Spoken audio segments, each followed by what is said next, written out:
to the Gulf Coast. Welcome to the Gulf Coast. Welcome to the Gulf Coast. Welcome, guys, to the Gulf Coast Music Podcast. Today's new wave, King's Method, Seth and Mason. What's up, guys? It's great to have you guys on here. Just tell me a little bit about King's Method. How did it start?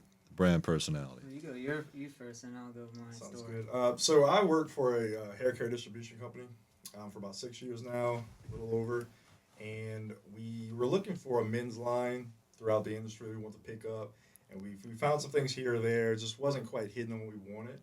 So I approached the owner. I was like, hey, look, what if I dabbled a little bit? And I did my research and came up with a good brand to, put together. And if I put it together well, you liked it, would you pick it up? Yeah.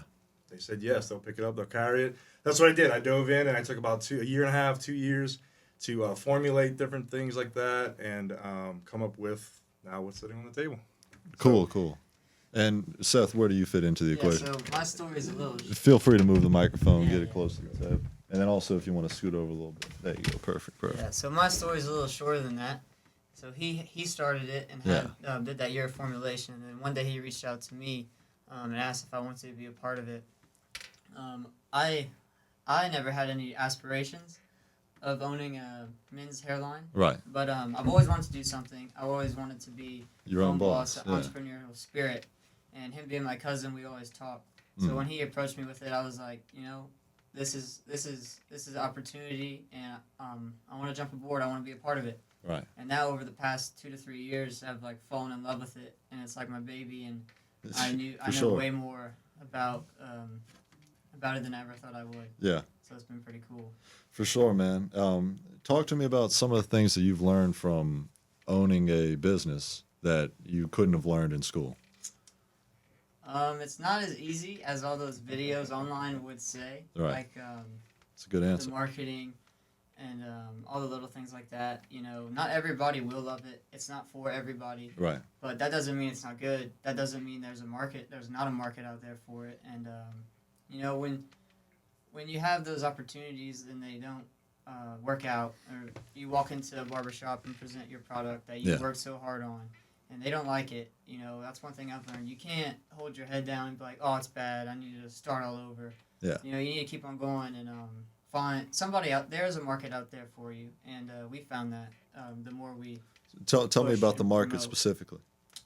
Yeah, so we are based out of Louisiana, so we've we started there, South Louisiana, and we slowly moved into the states of Alabama, Mississippi.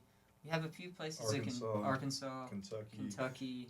We have Washington, Nevada, Tennessee, or all the states that come to mind right now that we're actually having our product in barbershops currently. And is it tougher or I imagine it's got to be tougher to reach states like Washington and Nevada that are so far away. Yeah, we have a If you don't mind, couple different approaches to our sales right now. We're doing the professional side, and then we're doing the consumer side. Professional side, of course, is with barbershops with licensed estheticians, stylists, things like that. And we have a distributor currently in the South, like I was speaking of, who distributes our product across Louisiana, Mississippi, Arkansas, Alabama. And then we do our own reaching out towards a lot of barbers and stuff who have good quality social media influences. And we'll reach out to them. We'll send them some stuff, get them to check us out. And if they like our product, which a lot of times they have, we'll start working with them, and so they can spread the message as well. Man, yeah, there's a lot of layers that I want to unfold with that because I haven't owned a business like this, and many people don't pursue that entrepreneurial route. It's much easier to take a 9-to-5 job. The risk of starting a business like this, how many years have you been into it? So, what's it been now? With formulation, like he was speaking of earlier, probably 6. Oh no, a little less. Five. Than that. 5. 3 to 4. 5, but actually having everything together. Right. And really hitting the ground, trying to run. Right. Probably 3 to 2. Yeah, 2 years right now.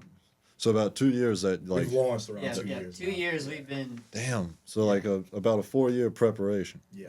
Yeah. Oh yeah. And what went into the preparation? So preparation, like I said, working in the industry, I got to learn a lot about the products. I came from a completely different background. Right. I thought there was just soap and suds in a bottle before this. So learning the industry, learning the sales side of the industry also helped me learn different approaches to it and ingredients. And I really kind of dove deep into the ingredient based one for us specifically because on the distributor I work with, there's more so the stylist brands geared towards your female clientele. Right. And there is millions of different options. And there's options across the board for price points, for health and things like that. On the male side, towards your male clientele, it's dumbed down a lot. There's minuscule amounts of products out there, and they're more so geared towards if it smells good, if it looks decent, and it works okay, that's what they go for. So we took a different approach, and we dove into the ingredient-based part to make it as healthy as possible while also being effective and looking good. So, dude, yeah, I think that's a great idea. Like, especially just as culture's evolving, the whole idea of like masculinity and like how it's wavering. I'll leave that for another discussion. But I think the people are being more cognizant about taste and, like you said, ingredients and this health-based climate of culture. I think you guys are tapping into something special with this. And Seth mentioned earlier that the ingredients are such that it's easy to transition between covering for a male. All you got to do is change the scent because the ingredients can apply to both genders. correct. Yeah, so that's really what we were trying to do too. It's like it's not just about the smell, like Mason said. It's about the ingredients really first. The ingredients come first, and we want it to be good for you, not just the smell. We want it actually be useful. And I wasn't there in the formulation of the first few products, but I can say, being a part of the shampoo and conditioner, we're Feel free to move that mic, yeah. man. You're gonna have to do it. But I can say, by being a part of the development in the shampoo and conditioner, it really like opened my eyes to how well we want to do things, how we're getting it right. So we've gotten countless samples of it before we got it actually in these bottles that you see here. What's a rough estimate of how many trial and errors? 3 or 4. We're on like 4 or 5. 3 or now, 4, yeah. So But we finally narrowed it down to ingredients. There's a This few. is King the Fifth. Yes. That's So, it. That's it. but hopefully by the end of the summer or soon, we'll have the final product. So, but that's all. That's what we are about. We don't want to do it fast. We don't want to do it to make a profit necessarily. Just profit like Right. we want to Build a brand. build a community off of good products, good qualities, and everything like that. Whoa, whoa, whoa. Don't let the dogs out. The City of Mobile Animal Shelter has many loving pets ready for a nice home. Whether you're looking for a dog like Snoop or a cat like Doja, the City of Mobile Animal Shelter is where you can find your next friendly companion. They're located at 855 Owen Street, and you can stop by anytime between 10 a.m. to 4 p.m. We all need a little bow wow in our lives. Call 251-208-2800 because the City of Mobile Animal Shelter has you covered. That's 251-208-2800. Roof. Euphoric. Let's change the subject. I can talk about your looks for days. Take it off your mind. I could do this all the time. I could lay it on the line, and I could drop it on the dime. Let's go. For 7 years, I've been shedding tattoo tears. Sideliners, urban game on the pop list. Yeah, blessing on all of my haters, that's just what it is. Yeah, to live.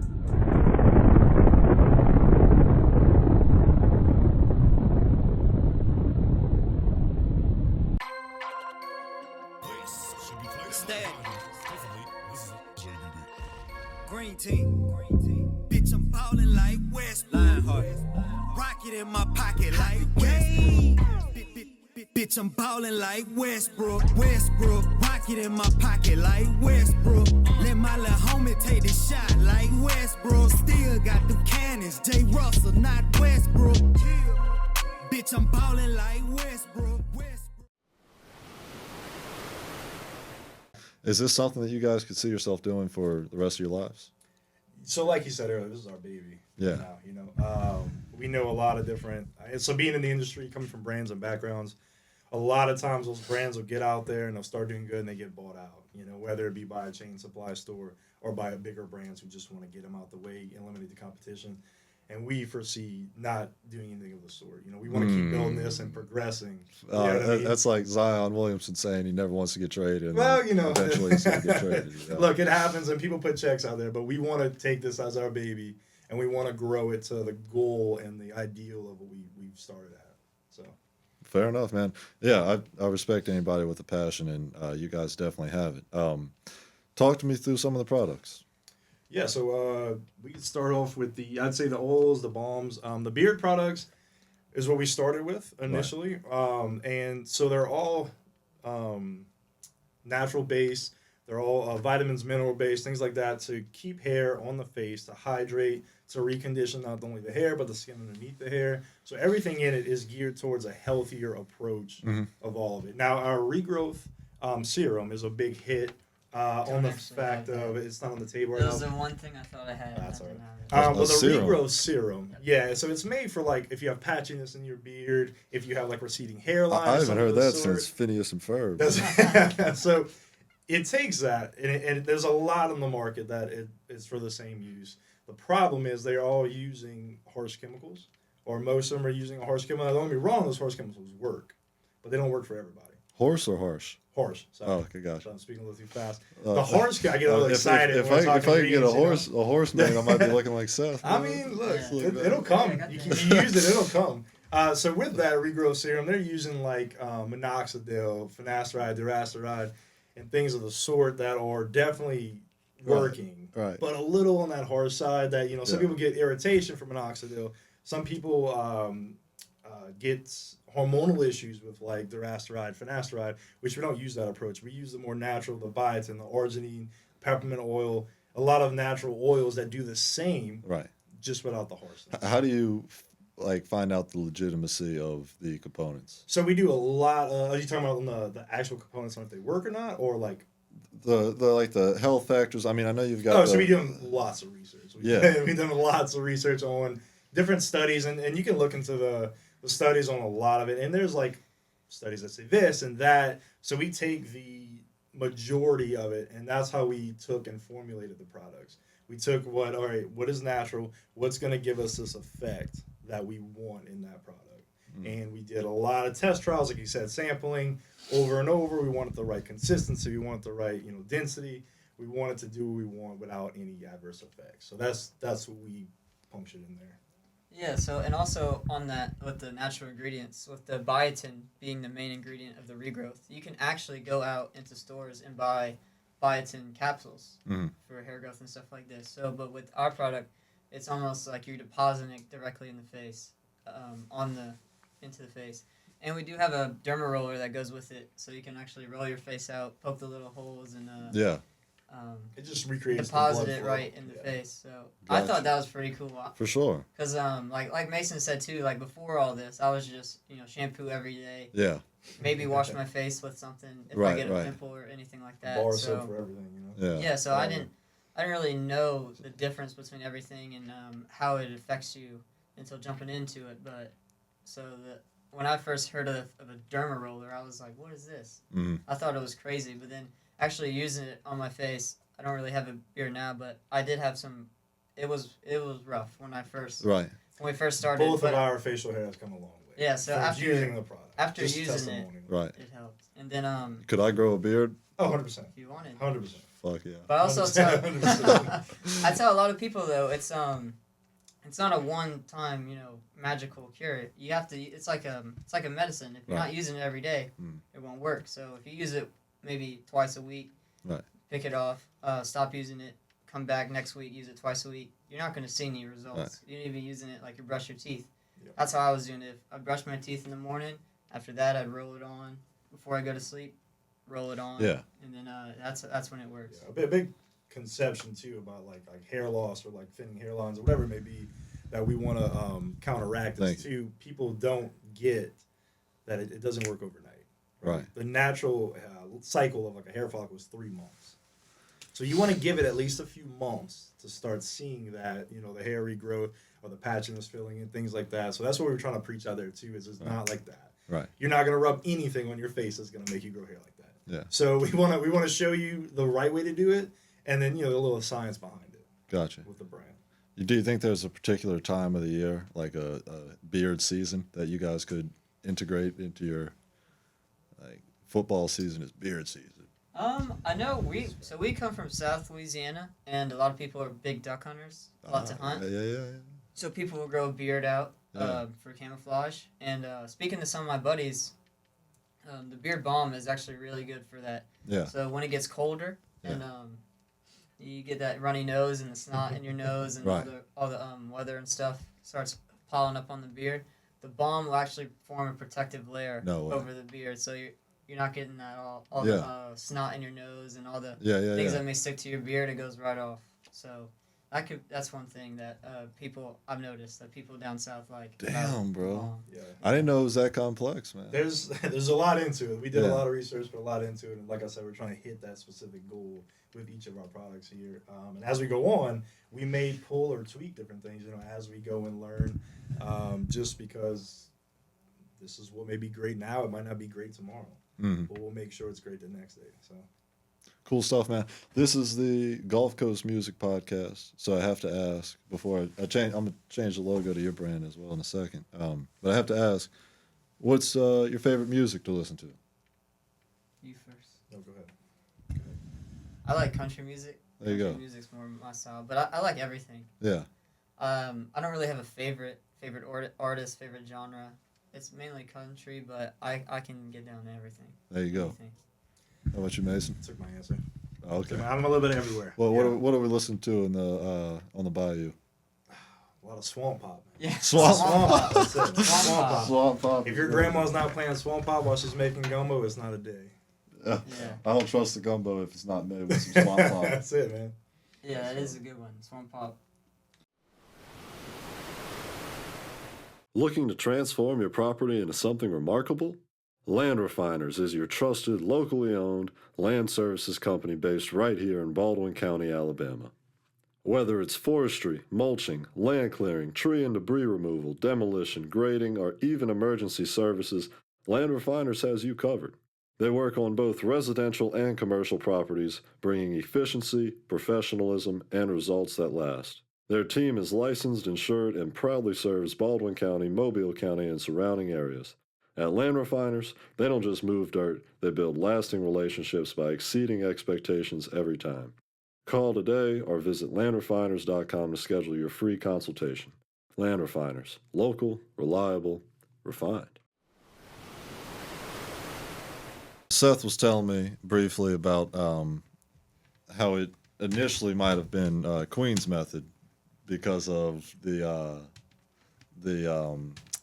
massive following of one of your members and the comments. So I want to hear your story from that. Yeah, so when we first started out, I think we both come from a business background, whether it be like supply chain management or sales. So as we went and as we learned, there's a lot that goes into owning a business. Yeah. There's a lot that goes into making your brand successful. And one of those big things is marketing. Yeah. So we didn't really know what approach to take. Right. And we figured any kind of marketing is better than no marketing. So we just kind of shot our shot, threw it out there. We have another partner who has a massive following, like you said, and more so in that female direction. But he got it kickstarted. He did his thing. He got the brand rolling, got some kickstarts in there, and he was even getting those women to buy stuff for their man. You know what I mean? So that was our initial first start here, and now we're starting to tweak the game. We want to hit different avenues. We want to hit. I want to hear, how are you breaking off from that? Because I think sometimes businesses encounter that. I want to hear your strategy. Yeah, absolutely. So for us, like I said, we didn't really know who we were shooting for at first. We were just trying to get the word out there. We're trying to get King's Method out there, the brand out there. Right. And, whether it be merch or whether it be putting it in any kind of videos or out there we want it or we could. So now that we geared it towards where we sell consumer, absolutely. And we want to hit specific consumer groups. Like you were saying earlier with masculinity. We want to show that masculinity doesn't mean you have to use a 10-in-1 shampoo, conditioner, face wash, body wash, all that. You can have your shampoo, you can have your conditioner, you can have, like different products, your beard products. It's okay. to look good and be masculine at the same time. That's our big goal here to show. So whether we're hitting like the outdoor and hunting or fishing community, the gym community, the military community. I'm from the military myself, so like just hitting those avenues of men that we feel that we can get to and that would appreciate our products is where we want to go.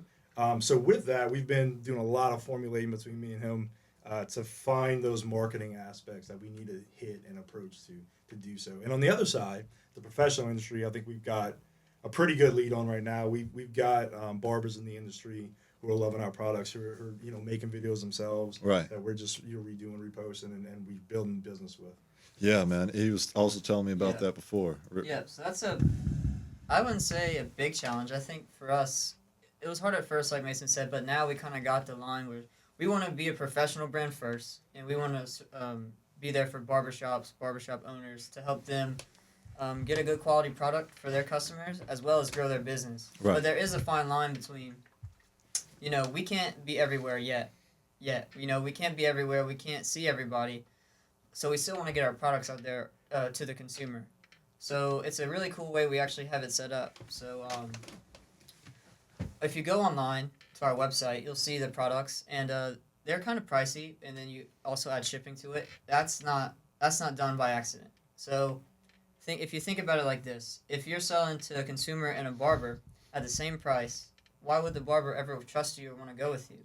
So the way we did it to help barbers and show them that we're here for you is our consumer price is way higher. So that way, hopefully one day we could get to the point where a consumer will be like, oh, I could go to my local barber and get it way cheaper, get this awesome product for cheaper. I'm going to go support my barber, support a small business, support someone else, rather than spending all that money online to get it in with shipping. Right. So the way we have it all set up is to support the barber first, but also we can get it out to the consumer as well who wants to try it out and they don't have it in their local barber yet. So, yeah, dude, I love good strategies like that. Yeah, like you're saying too, just the recap on that is basically we want to incentivize it to be a professional product in the barbershop.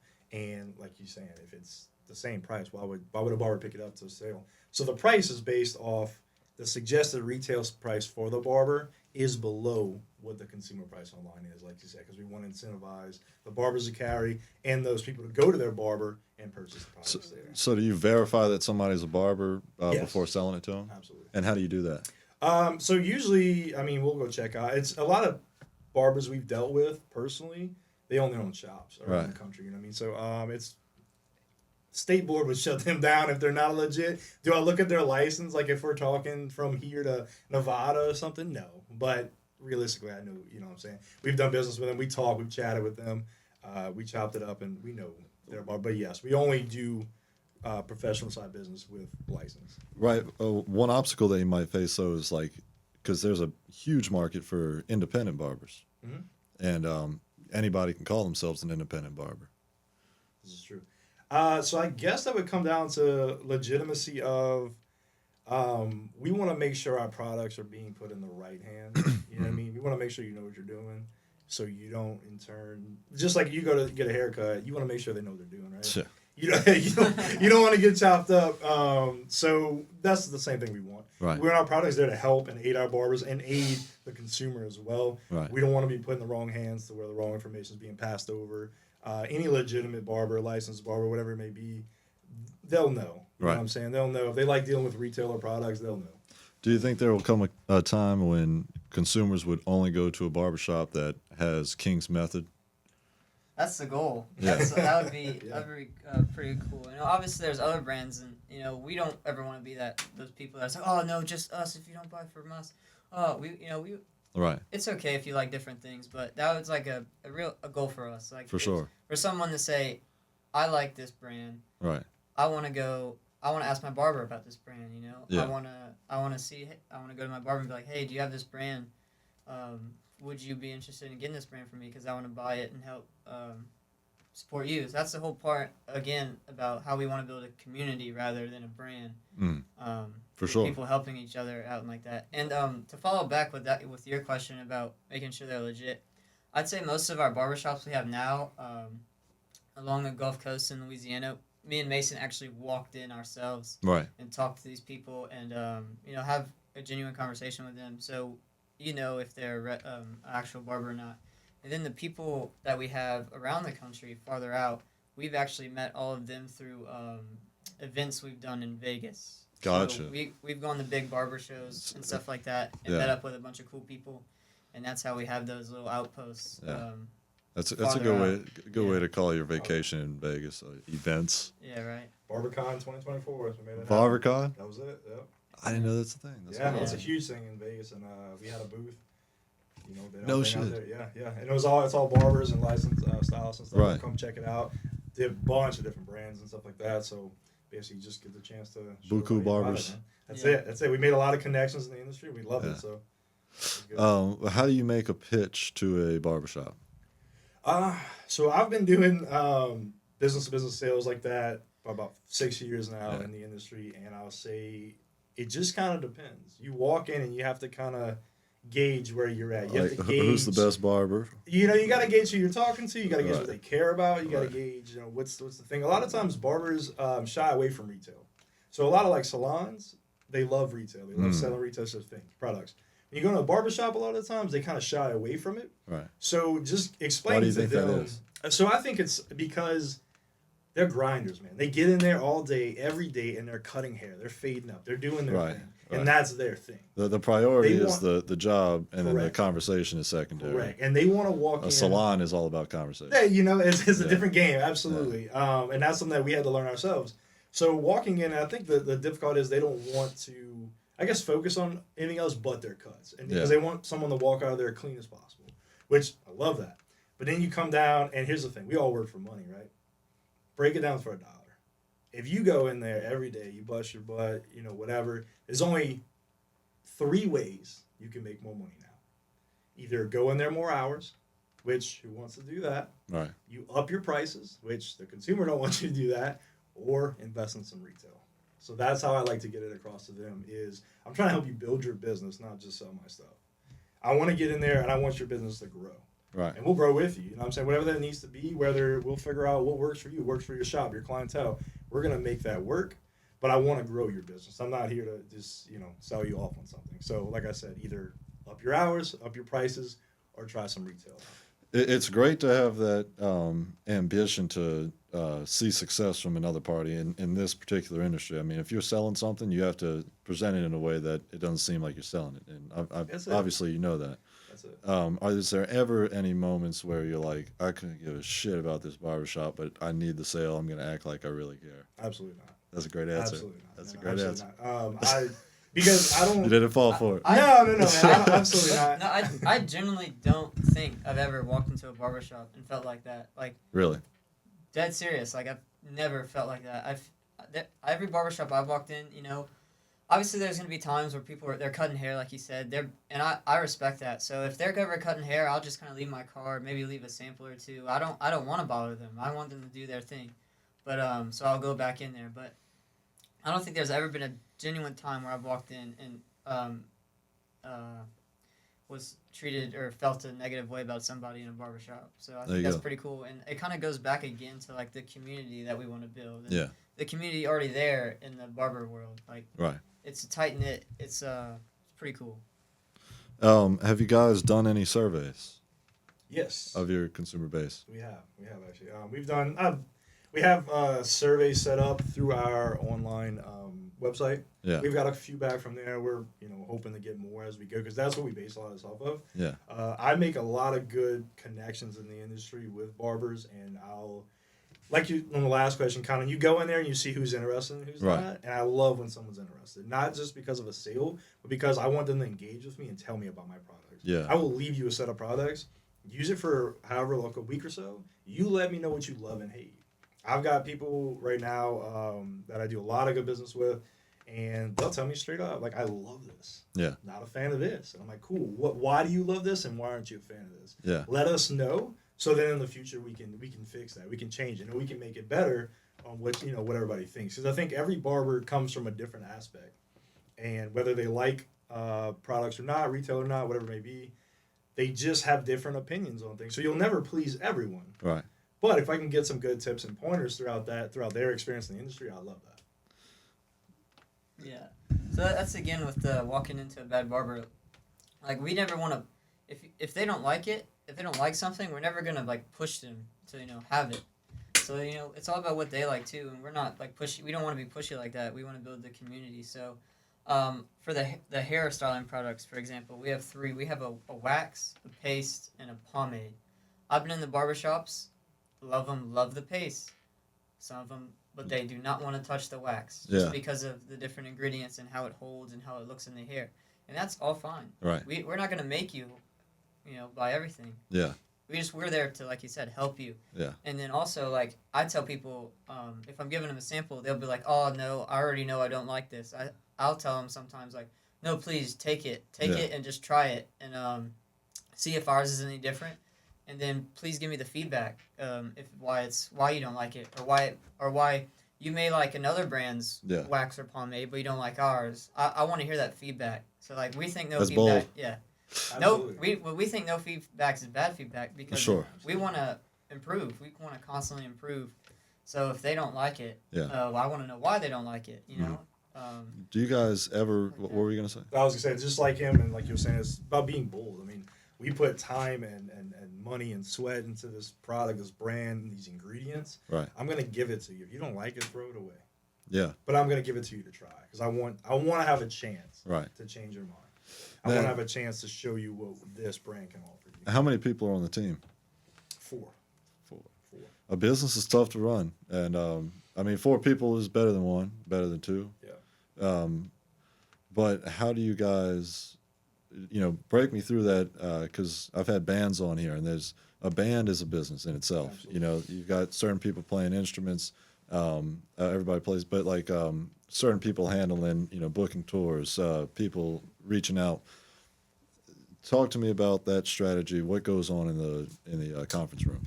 I could say it's everybody wearing the same hat and different hats as well. Mm-hmm. So one day Mason might have a good idea for a marketing strategy, and Mason will run that, and everybody else will help him. Or then one day I might have a marketing idea, and everybody helps me. Or with like getting products in, with formulating the products, going out on the road. We all do the same things and different things. So right now, no one has a specific title or job. Yeah. It's all I'll say a team. It's a team, and I think we all throw our heads together in a lot of different aspects. And then, it's like you said, at the same time, we all have different hats too. Right. Like, so Seth does a lot of the website and the online things like that, and keeping up with everything that goes on behind the scenes on that, which is a lot. Because I started myself and I was like, look, dude, you take this. I don't want this. And then for me, I work a lot with the manufacturer and then the product, stuff like that. And that base, I have that relationship. We have Richie, who does all our financials. And we have Justin, who does a lot of our marketing stuff as well. Really cool, man. Yeah, that's what I was, and that's awesome. That's awesome. The concept, I think 4 is a great number, and just in how it. This is the first time that I've compared it to a band. It's cool to see it synchronized like that. Yeah. Because you definitely need somebody for financials, and it's tough to have somebody working both. It's few bands succeed that have the singer also playing an instrument. Exactly. Really cool. And then what about the guy that I think you mentioned you've got somebody on the road selling to retailers or distributing? Yeah. A distributor? Yeah, we do have a distributor. How do you communicate with the So distributor? basically, the way it works is we sell at distributor price to them. They have sales teams that go out and distribute our product as well. And can you get into the specifics of like who exactly you're able to like reach for that? Because I'm as far as like territory and area wise. like what is the sales team? Okay, yeah, absolutely. So basically, it works. There's a bunch of larger companies in the beauty industry that are distributors, and what they do is they basically get in products who want to hit that professional side of things. Okay. And they get contracts to sell those brands to their It's like a record label. Exactly. Yeah. Exactly. Gosh. And there's different territories. So like for us right now, we have a contract, and the distributor distributes out our brand through all their sales, which is in like Louisiana, Mississippi, Arkansas, Alabama. Yeah. They have sales teams in there that goes out to the professional industry, Yeah. whether it be barbers or stylists, salons, barbershops, and they'll get our product out there along with the other brands that they carry. That's neat, man. Yeah. That's neat. And will you eventually like evolve distributors or eventually become your own distributor? Is that the plan? So right now, we haven't made. Or if you can't talk about it, I No, understand. absolutely. Yeah. I mean, we can share. We can share. We're very open to this Yeah. whole process because we're learning every day a lot of Yeah. new things. So we love For sure. engaging in all of it. I think right now, like we're set with our distributor, and then as we grow, so our shampoo and conditioner is what's going to make us a complete line. We have our beard products, we have our hair styling products. We need that shampoo and conditioner to be a complete line within a salon or barbershop. Because let's just say, they want to use our whole brand, but we don't have anything they can go to the back bar with and wash, condition and shampoo someone's hair with.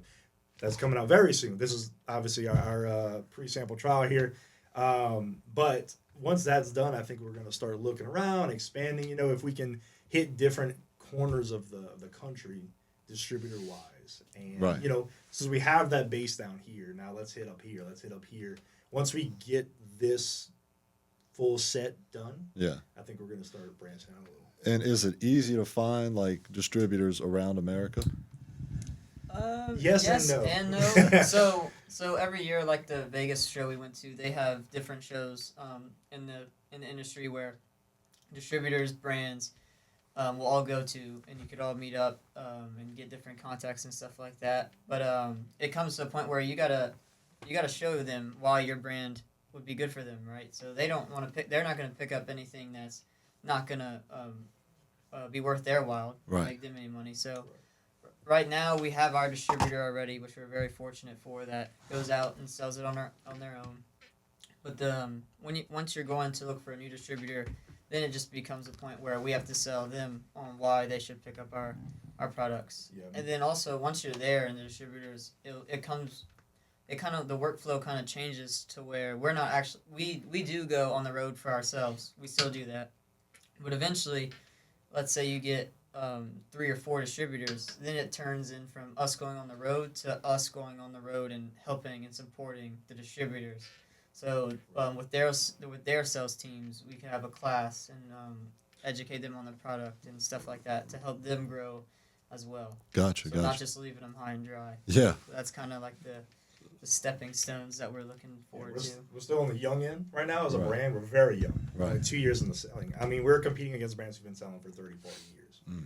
It's very tough to compete, but at the same time, we found ways to fit, the niches in there. Right. That like, all right, you like this about this brand, this about this brand, try this, try that. We know the goods and bads about this. Right. That's why we try putting all the good into what we have and learned off our competition.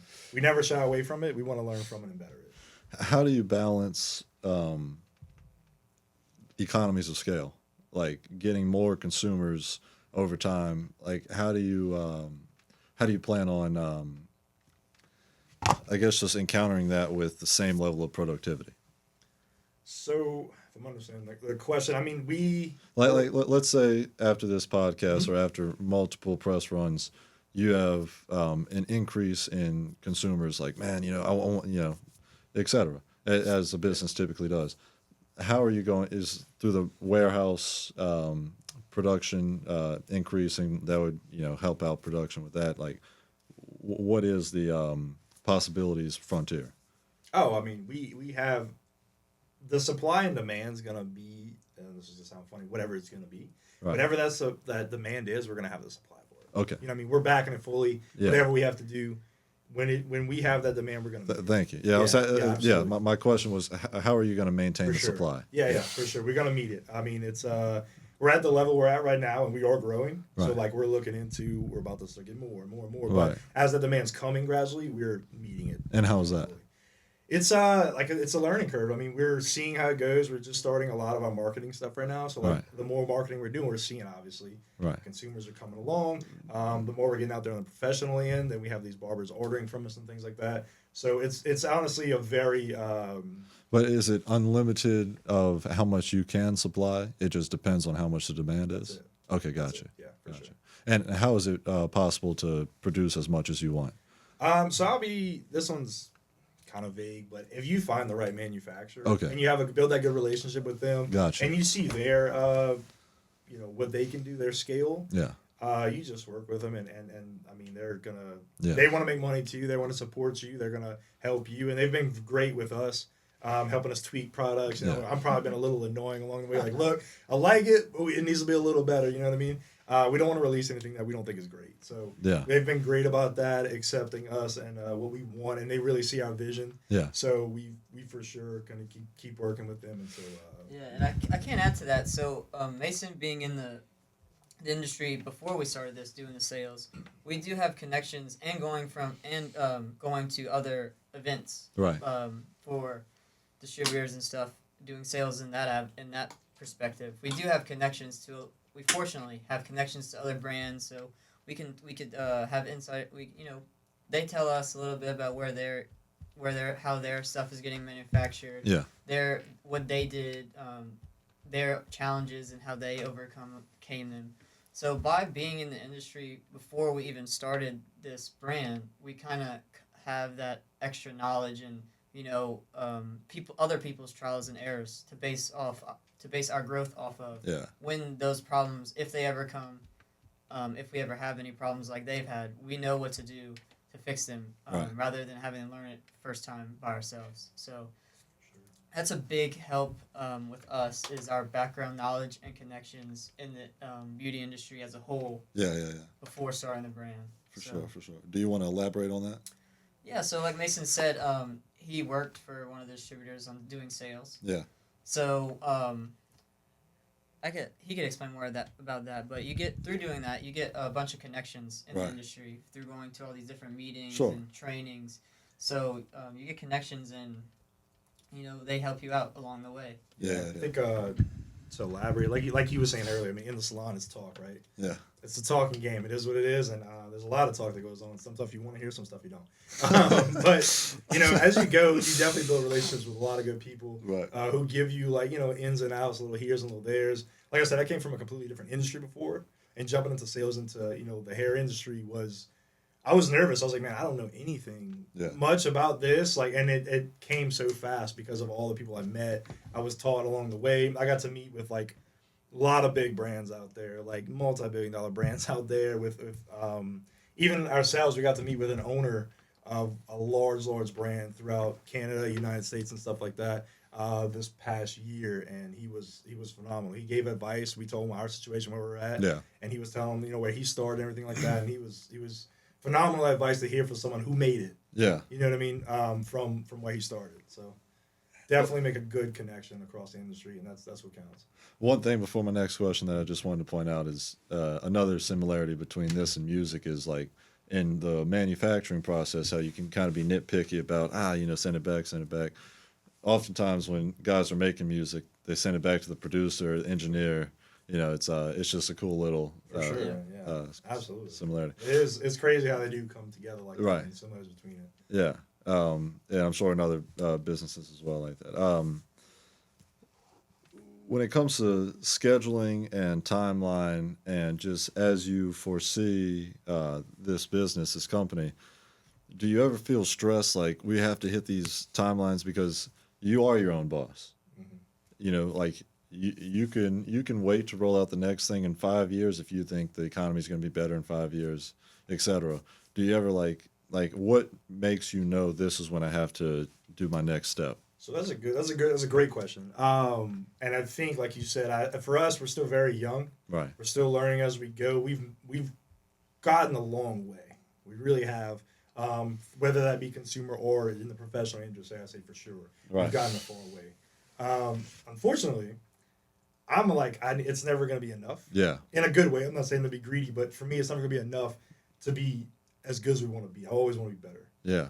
So I'm a very let's roll with it. Let's do it kind of person. So yeah, I think as fast as we can come up with the ideas and make things happen and make things work, I want to hit the ground running, which we have been, and just keep going. And we're not going to stop until Right. Yeah, I could also not the whole business wise, but product wise for the business. So obviously we knew we needed to get this shampoo and conditioner out. So we've been working to get it out and get it right, like we mentioned before. But I think after it's out and we have a finished product line, it's more about the customer feedback, really, product wise. So like he said, if they don't like something, we want to know why you don't like something, and then we can go back and have a meeting and say, okay, you know, this many people said the same thing about this one product. Should we change it? Should we change it? Is there something actually wrong with it, or they just didn't like it? Or for future products beyond the shampoo and conditioner, it's what do they want? What do the barbers want? Like, Right. what are they looking for? Right. What do they need? What do they want to better suit them? I think that's our next step after the shampoo and conditioner product wise is Right. not really have a strict timeline per se. It's more of it will be our focus will be shifted to more of how can we help Right. barbers? What do they want? What do they need? Are there any challenges that you foresee having to adapt to in the barber game? Yeah, I think we've hit that. I think we've hit it, especially like myself. I say coming from the hair industry, most of the distributor I work for deals on that stylist salon side. Yeah. And don't get me wrong, these products are in salons as well. Because again, you know, anyone can use it. Right. And it just for us, it was more of that barber ring kind of niche in there because barbers get left out a lot. They have unlimited supplies of reps that go see salons on the weekly. Barbers rarely get to see people. People get rarely service barbers. So we wanted to also, you know, aid in that aspect there. But I think when we learned that it's not the same walking in a salon and a barbershop. Yeah. You know what I mean? The atmosphere is different. The lingo is different. Sam, I told him when you start, like, you're going to have to dress different when you go to, you know what I'm saying? It's Yeah. a different game. It's a different mouthpiece. It's just different. Yeah. And not in a bad way.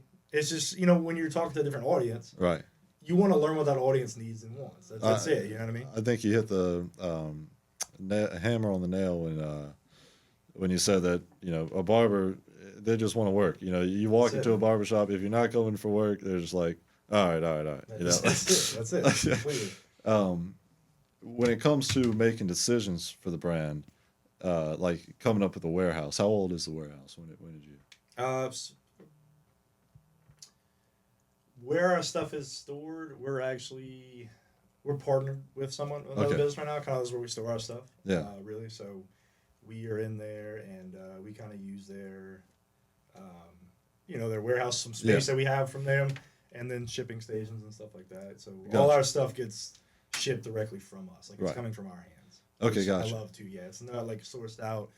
When we see your order coming in, or when we receive an order from a barbershop or something, like we're touching it ourselves. We're hands on. Right. We're putting it together. We're billing it out. We're shipping it. So And yeah, I guess my question was like when you set up a warehouse, when you do anything else related to the business, talk to me about the decisiveness and how those decisions are made. Warehouse. Right now, our main distributor is in. We are from South Louisiana, Right. and our distributor is in Louisiana. So right now, our space that we're working out of is in that area. Yeah. But when we do want to expand and get it more densified around the country, then that whole plan changes. Right. You know, we're gonna probably shoot to be close to distributors, close to in cities where our products are being used the most, high density areas and stuff Right. like that. And also cost effective. You know, we don't want to put everything in one basket. Yeah. Or you don't want to build this huge warehouse and. You don't Right. want to build this huge warehouse in the East Coast, but you got most of your customers on the West Coast. That's a great point. Plan probably in the future would be little stations everywhere, and then a Right. main warehouse, stuff like that. and I think with what you're saying, asking about decision making Right. within, usually, I mean, us four as partners will come together, discuss certain things, whether it be an issue or whether it be an idea, and we're kind of put together, you know, what that looks like, what we want, and then from there, me and Seth handle more of like the day-to-day business operations. Okay. So we're boots on the ground. Right. I mean, we're out there doing our own stuff, repping our own stuff, everything like that. So usually after that plan is formulated between the four, we'll come to us too, and we'll go at it, and we'll figure out how we're going to execute whatever that may be decision-wise. Man, yeah, I think it's just really special to have four guys that are committed to something like this. I mean, yeah, you don't see it as much as nowadays. It's so individualistic, you know. Yeah. But yeah, that was also a great point of not putting all your eggs in one basket with where you're distributing from, because once you do that, and then you kind of spend all your money right there, then. But that concept is also, it's good to have a financial guy, but that concept would just be, I think, too overbearing to me to not know when to cut it off at one district and set up a warehouse in another spot. Like, how would you know when to make that move, and I guess just when to balance, or how to balance your operations the right way, if I'm phrasing it right. So when that we're not there yet, but when that time comes, it's more like looking at the data. Yeah. So like where are we shipping out to, getting with the new distributors and saying where are your salons that you're selling to located? Yeah. How many do you have? And just looking at the data of where stuff's going, and how much of it is going where, and then from that you can kind of base where you want to put your facilities and warehouses and such. The good thing too is the fact that we're in the industry with distributors, we'll probably always just have a main warehouse. You know what I mean? Yeah. Because then those distributors, wherever they may be, will be our outsource of, warehouse to ship out from. Yeah, because each distributor ships out from themselves. Right. So we'll have that main warehouse to get to distributors. From distributors, will go to their consumer and customer. Gotcha. Whoever it may be. Yeah. Gotcha. But yeah, I mean, looking to the future, we're definitely not there yet. Like you said, we're still in the phase of we want to get the brand out there, the growth out there. Right. We're in the perfecting our formulas and perfecting our marketing. Really is where we're at in the let's explode kind of. Does making the right decisions scare you guys? I think it scares me because you always have that thought No, when you're that, the main guy, when you're when there's no one telling you what to do. Like you don't have a boss. There's no one saying, hey, write this check. Right. Don't write that check. You know, it's all on you. So there's no one in the back of your head. You always know, like, if you make this decision, it's on you. Like you made this decision. So for me, this few decisions that we have to make that were like it cost a good bit of money. They're always like, was that the right decision? Right. But I don't know. I've kind of learned to kind of just trust myself. Yeah. Believe in myself. I know I can. I know I can do it. Right. And if it's the wrong thing, then it's the wrong thing, and I'll learn from it and move on. That's great, man. Yeah, that's on me. That's my. I think that's he might be a little more worried than me, but because I think you have to try. You know what I mean? You have to try, and I think we have a good team, whether it be the people involved or people outside of us, but in the industry or in our lives, a great team of support that if we have questions about something, we're going to go to and we're going to ask, and they're going to give their unsolicited advice to whatever it may be. And from there, we just make our educated guesses, educated decisions, and that's what we've been going off of. Yeah. So I don't think I can't say we've made a bad decision yet. So I mean, I'll be honest. And I'm not. Are you gonna go undefeated? Nah. Look, we're gonna try, man. We're gonna try. And there's maybe decisions we could have changed. Yeah. And now looking back, like, okay, maybe we could have done this like this instead of like that. It's a lot of pressure to go. It is a lot of pressure. But as far as like making a bad decision, a bad decision that has hurt us. Yeah. Right. Not. So, we've made some decisions that it's like, well, that didn't do nothing. Yeah. That didn't work. But nothing so far. Nothing that's been like, oh. Right, we're screwed. And like I said, we credit that to, we have people in every aspect, every end, who we can go to and help us out on whatever it may be. Like you said earlier with the money, like trying to devise, like our financial guy, he's I trust him with my life, you know what I'm saying? So not just my brand, but with my life. And he's part of it too, so he wants to see it succeed. So I think that we'll never make any financial decision without him flagging it, being like, look, maybe do it this way. You know what I mean? So just any aspect we could look at, I think we're covered. You know, we've got our P's and Q's. How do you compensate each other? So right now, you're talking... Yeah, off of like dividing incomes for the... Oh, financial? So we're at a good spot to where we know we're so young, we don't collect. Really? Yeah, everything we've been making is going back 100%. business. That's a great thing too. So, like I said, we've been at it for 2 years, actually pushing products. All four of us have a side gig, or not a side, a main gig. We all have jobs doing other things. So, we have money coming in from that. Right. So, and it's just a great group of people that we've pulled together. So, like, we all have the understanding that we're gonna invest back in the business. We're gonna make this grow. I remember when we first sat down and talked about it, I was like, that was one of my first questions. I was like, I'm fine with not pulling anything out for like 5 years, let's get everything back into this business and, do it the right way. Did you guys sign anything? And make it. Yeah, we're signed, not for that part specifically. Right. We're all signed together, with the legality of the business. Gotcha. And LLC and stuff like that. But, No, it's kind of more of a verbal agreement, like we want it to grow. And I think the question I had presented to all of them Right. was, "Are you okay? Like this isn't gonna blow up overnight, Yeah. realistically here. You know what I'm saying? Where I've been in the industry, I've seen how long it can take. Yeah. And there's brands that are making it that we're like, oh wow, like they're in a great spot. They've been out there for 10 years. You know what I mean? Yeah. So I think the question when I came to him was like, if you're in this, are you okay with this not blowing up immediately? You know, like are you invested in it as a brand to build, not so much just to collect from? And they were all, that was the idea. So What would happen if somebody wanted to take money out the company? So I mean, as far as if they wanted to or needed to, then yeah, it's there. Whatever we put in contribution wise, you can always get back out. Gotcha. You know, that's up to them. Gotcha. So, but like I said, I think we're on track to we want this to grow and go as fast as possible. So. Right. And besides having a great group of guys, is there anything that keeps everybody committed? Like that you know of that, like whether it be something tangible, like the fact that they put in money, or intangible, like the camaraderie and certain elements of how you guys just have chemistry with each other.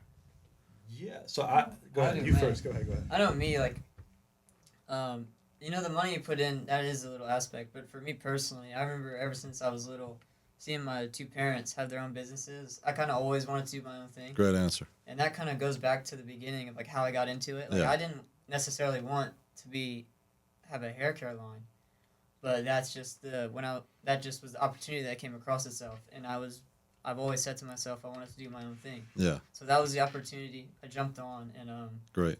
That's just been me since I was a kid. For sure. I'm like determined and walking the straight line to try to do everything right to be successful. And I guess I could say for me personally, that's just how I am, and I'm encoded to, you know, work hard and try to be successful. Yeah. Yeah, no, I think the entrepreneurship is where it's at. You know, I have my job. You know, I also dabble in like real estate and things like that. So I like to invest, and this was, at first I was like, okay, there's a need for this, right? And then I took it as like, okay, this is an investment for me as well, and now it's become a portion of my life. So I think for all of us, the entrepreneurship of it is the big key as well. Like you said, with his parents, mine were the same way. Always had their own things. So like it was kind of you follow in the footsteps. You know what I mean? You see why, right? And then you want to execute the same.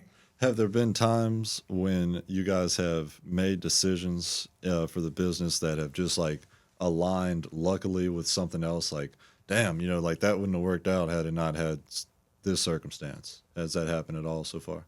Absolutely. Yeah, I think so. Absolutely. Like going to Vegas. Right. That, if you don't mind. Sorry, my bad. But yeah, so I guess one thing for sure was, so at this Vegas event we went to, it was the day before it started. We just set up our booth, so we were sitting in the lobby, just hanging out, and a big group of guys walked up to the bar, and you know, you could tell they were barbers, and the way they were talking, you could overhear them, and all hanging out together. You could tell that they were friends, and they've been doing this for a while, and us, being like the new kids on the block, we were kind of like, oh, that's pretty cool. We want to try to get in with them somehow.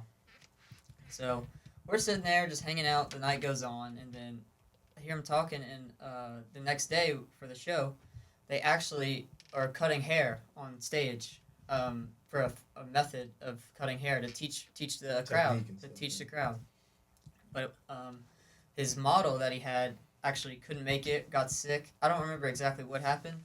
But the model couldn't make it. So he's walking around, and I just decided to walk myself right in front of him on purpose to, like, get him in my view with my hair. Wow. And he ended up coming to me and said, hey, I need a model. Can I cut your hair on stage? That's fire. Yeah. So me overhearing him having that crisis, I kind of positioned myself for him to see me in my hair to be able to cut it. And then, the next day he cut my hair, and after he was done cutting it, when he went to style it, he actually used our products and showed our products in front of a big group of people. So that was something that was just, we went to the... That's special, man. Thank you for that story.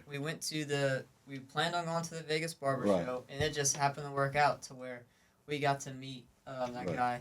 And now we're still friends with him to this day. They're in Kansas City, and they still help us a lot, and we're very thankful for them to this day. Hit him with that, oh, me? Yeah. For sure. Yeah, so that was one instance. I was like, dang, that was nice. Nice, bro. Yeah, I think a couple things that align were kind of when I first was imagining this idea, coming up with all that like that. You know, you have to go into the actual like business planning part, coming up with the structure. Yeah. I had created an LLC previously. I'm talking about months previously for something else for like on the real estate investment side, Okay. and it just all hit at one point. Like, man, like I just made an LLC. This is our idea for this. Like, so all I had to do is just change the name of it. You know, but like that was one thing that just kind of aligned, kind of perfect. It was weird how it happened. Beyond that, I mean, I work for, and we have a very close relationship with our distributor. So for a brand to be picked up by a distributor is huge. Because like he was saying, you have to get that distributor to invest and believe in your product line. Right. To go out and tell them that you're like, tell their people, their reps, and pay their reps to go sell it. Right. So us having that connection was just a huge another like, wow, this is just a line right here. Right. A lineup that happened that you know, I'm not gonna say we got lucky, but like something that we Very fortunate. Very fortunate of, absolutely. So a lot of things have kind of rolled into play that we took and ran with. Yeah, man. It's terrific when you have stuff like that, and it just further encourages you to put another foot in front of the other. Lastly, or I guess 2 questions. With the website, what goes into working the website? I'll be completely honest with you. I had to teach myself how to build a little website. No kidding. So I kind of just YouTubed it, and I knew a guy that did it, and you know, it's not as good as it could be, but it's another thing. Like, we didn't have to pay anybody to do it. It works, and we did it ourselves, and I taught myself how to do it myself. So in the future, I would like to, you know, make it better, but for now, the website came about me just trial and error and trying to do it myself and teaching myself. Yeah. And it still doesn't look like Have you taken any coding classes? I'm not. I just Damn. kind He of taught himself. YouTubed it and taught myself. But like, there's still a little few things on the website that I wish in my head I want it to be better, but I couldn't figure it out, and we needed it up, so I was like, it'll work like this. But as far as the website, it will get better once we grow, and it will get better. But from now where it is sitting now, I did that. It gets the job done. To get the job done and off the rip. So I think it looks pretty good. I think it looks decent. Fire. So. At the website. No, I'm gonna give him props because I pulled the page up to start it. Pull that up for me, Jan. And I pulled the page up to start to get it going. I was like, look, dude, learn what you can about this and like make it happen. And he did that within days. So the fact that he taught himself anything King's he needed Method to, Grooming? yeah, Look at that boy. Look at that boy. anything he needed to do to get that going. This to make thing's everything fire. functional. What are we talking? Exactly. about? He's critiquing himself, but I think it's great. Now you know there's like a new AI thing as with everything. But I mean, you've already made the website. Like you've damn.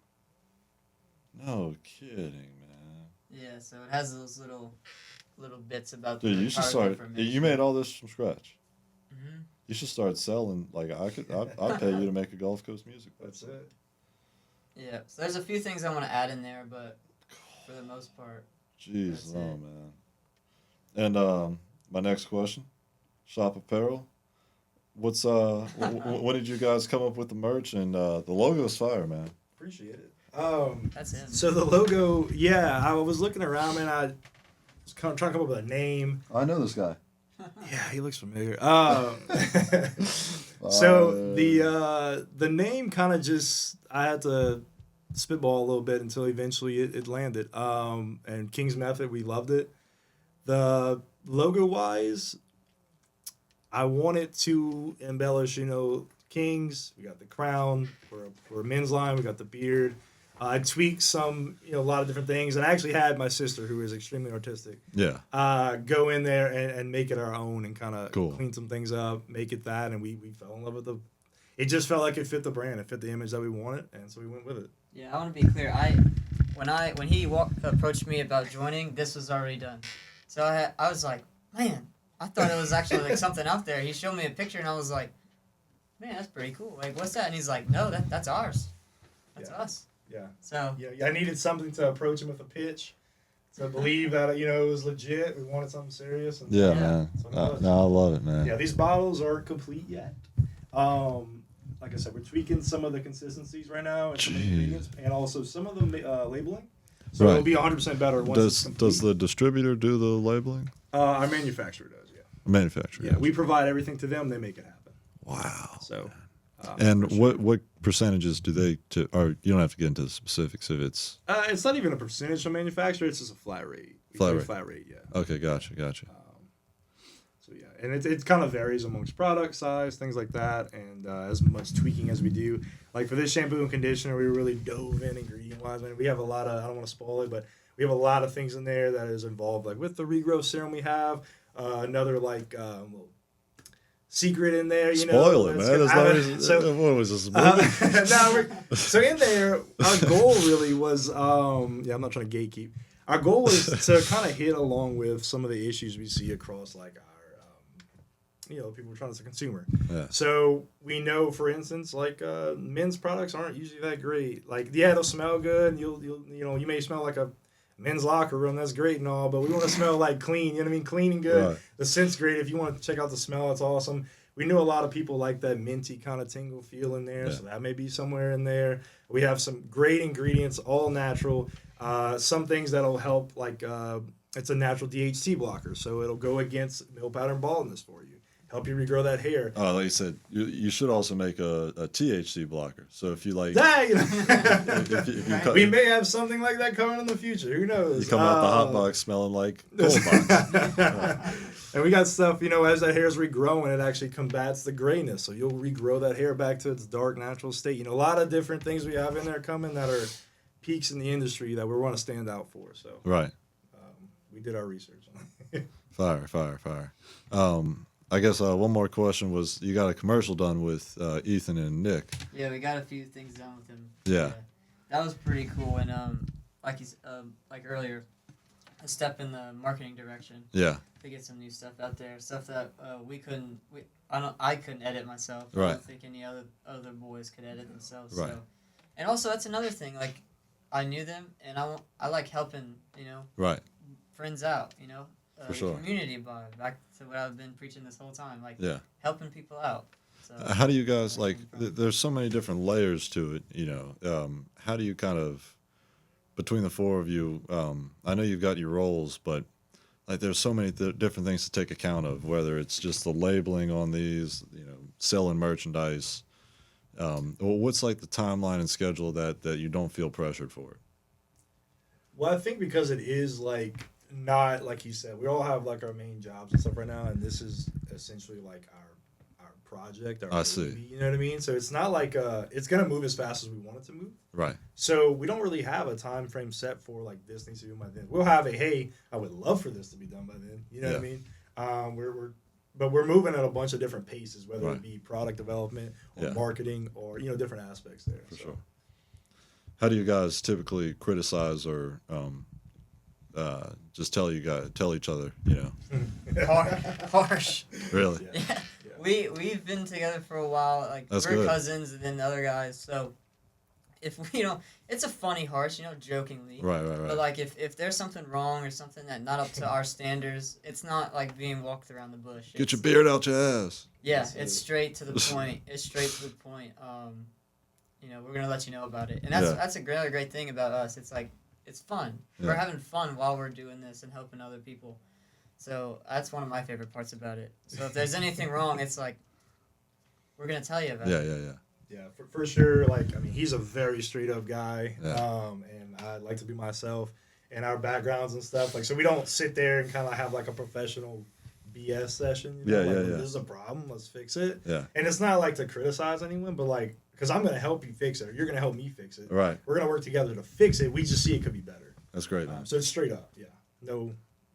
Around the bush. Yeah. So a lot of jokes with it, and that more comes on like the marketing side. Like we'll be in there at the office shooting out marketing ideas, and there's some pretty wild stuff that comes out that's like, you probably shouldn't do that. Yeah. But then there's some other good stuff, and then after we're done laughing, we'll start take the good idea and make it as best as we can. There's not really any problems with the logo and the products because we kind of like that base, sleek look. Yeah. So on that side, there's not really much, but it's more of like the marketing side where there might be some different ideas and floating around that needs critiquing. For sure. So that's where that'll come in. But this group that we have is real fun and real, together. So Yeah. there's nothing really. We have the same Like that. vision, Yeah. so that's important. Necessary for show. I really appreciate you guys for coming on. Tell people where they can find you besides the website.